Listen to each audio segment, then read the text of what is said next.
doing what I don't want to do. This is going to be a lengthy article. Nobody has to read it, but my therapist suggested I write everything down in a chronological format, and what better place than here? Tell me about your affair. I'm devastated. I'm in awe. My darling, fantastic wife, mother of my kid and another on the way, would never do anything like this to me. I feel detached from reality, you say. I'd want to spend time with you and work on stuff. I can't fathom without having you. Of course, I forgive you. I, too, want to sort things out. I wake up less than a week after you tell me, and you're gone. You've paid him a visit. You need resolution. On a loss, yet I'm still going to marital therapy. To my knowledge, you've contacted him 4 times at this point. I'm not sure what you mean. You wanted to get things done. It's just too much for me to bear emotionally. I broke you, and I'm not going to be able to mend you. It's simply too much for me, you may remark. I swallow my resentment and strive to care for you. You're pregnant, we experienced a miscarriage, and my wife is in need of assistance. Every day, we spend our days together, traveling places with our kid. When I express my feelings, I'm having a terrible time today. I'm really suffering with the notion of XYZ. You push me away, run away, and I wake up with letters from you gone. I keep finding you chatting to him. This guy who seems to be more lovable than I am. 10 years your senior, father to a half-dozen children from several women, a guy who threatened me and your children if I ever revealed his long-term partner about the affair. He seems to be difficult to let go of. I attempt to chat to you about how I'm feeling. You say if I do, you'll hurt me much more. My only regret is that I didn't get to have more with him. Our daughter has been born into this shambles. When I wake up, you're gone.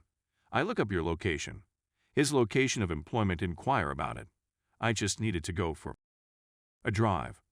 I look at your phone. I apologize for not being able to do more. I miss your sense of flavor. I request that you leave. Stay at your mother's house. You're terrified. Tell me you don't care about me. You never had feelings for me. I try to avoid you as much as possible. I'm concerned about your mental health. We're splitting up the kids. You're going to give me a chance to date you, you say. This can't be true. This can't be happening to my high school love and closest buddy. Our separation seems to be working. You appear to be missing me. You've invited me to Thanksgiving dinner. Yes, I do. You're still conversing with him. I'm begging you to stop texting him in front of me. I avoid making eye contact. It seems to send you into a tailspin. You want to get things done. Let's see how it goes. I haven't been thinking clearly. I'd agree that I'm anxious to be with the lady I love and that none of this is true. You return to your hometown 2 weeks before Christmas. We're having a fantastic couple of weeks. You don't want to attend to marital therapy anymore, but everything seems to be well. I notice you've loaded the Xbox Live app on your phone the day after Christmas. You've been texting him on there since. We changed your phone number. While you're in the shower, I question you about it. You've lost it again. I'm going upstairs to weep where you can't hear me. When I decide to take a shower, I hear my girls laughing uncontrollably. When I go downstairs, you're gone. I finally got a hold of you after 8 hours away. You're not coming home for long. You're going to stop taking your antidepressants cold turkey. You no longer wish to live. I called the cops. You wind up on the list of those who have gone missing. I spent 2 days seeking for you from daylight to night. You surrendered to the hospital. You were at the mental health center for 10 days. I've been on the phone with you for 10 days. We're looking after our girls, bringing our daughters to sit in the parking lot outside the facility so that we may talk on the phone while you can view them from a distance. Hopefully, my wife will receive the assistance she needs in there. Everything will be okay. You leave the institution and return home. You've formed a slew of toxic connections at the facility, and you're messaging and contacting folks you met there throughout the day. But I let it go. You've been gone for 2 weeks, and when I get home from work, it's long after you've gone to bed, and I discover your phone with the Xbox app open, a discussion between you and him again. You're missing him.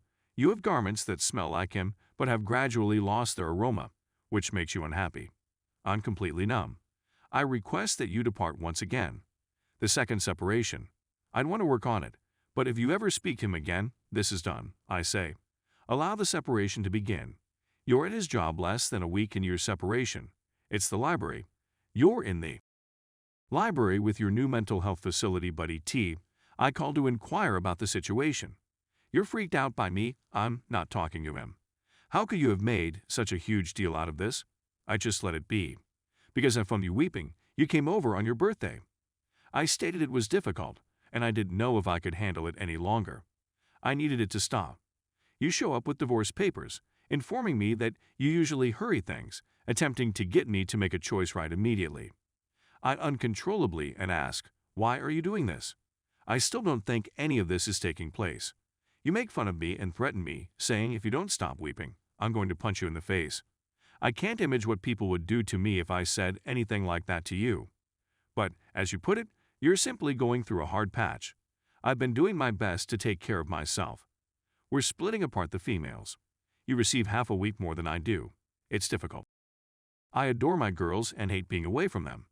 We've been away for a month, almost 2 by the end of March, and you've not been talking to him because you want to focus on our marriage. I propose that we relocate to a new city on the other side of the metro area to get away from all the unpleasant memories and start again. You agree, so we look for a lovely small property to rent jointly. You're also pregnant. There's no chance it's not yours. Why would you ever think otherwise? It's moving day. As we're driving, your brother casually says to me, she didn't stop talking to him. On her Xbox Live, I blocked him. He repeatedly asks her to leave him alone, but she continues to send him messages. I'm not feeling anything. Is he telling the truth? We've only been in our new start, home for a week. Our daughter is ill, and we're up all night caring for her. I inquire as to the time. Please show me your phone. At 3 a.m., I received a notice from Xbox Live. I don't care since this isn't real. I set my alarm for the morning, you see me on my phone, and you take it away from me. I don't like you talking to strangers whenever I make a mistake. I was just about to set an alarm. 2 more weeks have passed. I'm simply trying to stay away from you. You have days off, I work at night. This isn't the actual world. We're about to put the girls to bed. You seem to be getting ready to go out. Are you going somewhere tonight? I need to leave the home. You state your case. Because you stormed out, I suppose I made the wrong face. I come across you in the restroom and inquire whether you're all right. You tell me you're imprisoned, and I tell you I understand. I describe how it feels bad to be cheated on, and then have to take care of you, without being able to express my own pain or feelings, and being punished every time I feel anything. You lunge from the restroom and started punching me repeatedly. I trip and fall on the bed. You turn out the lights and continue to strike me. I phone the cops. You are imprisoned. Your family has contacted me. What did you do, you idiot? What did you say to her that prompted her to strike you?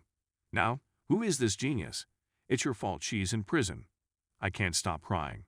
I eventually lay it all out and roar back. Of course, my mother-in-law never mentions all the horrible things she said to me. She just tells everyone that I shouted at her. My wife has been released from jail. Next month's trial is scheduled. I still feel you have some form of mental health condition. That's the only way the last year makes sense in comparison to the previous decade. I discovered her sobbing in the closet. I inquired as to what was wrong. You never apologized for calling the cops on me. I'm astounded. She doesn't give about me.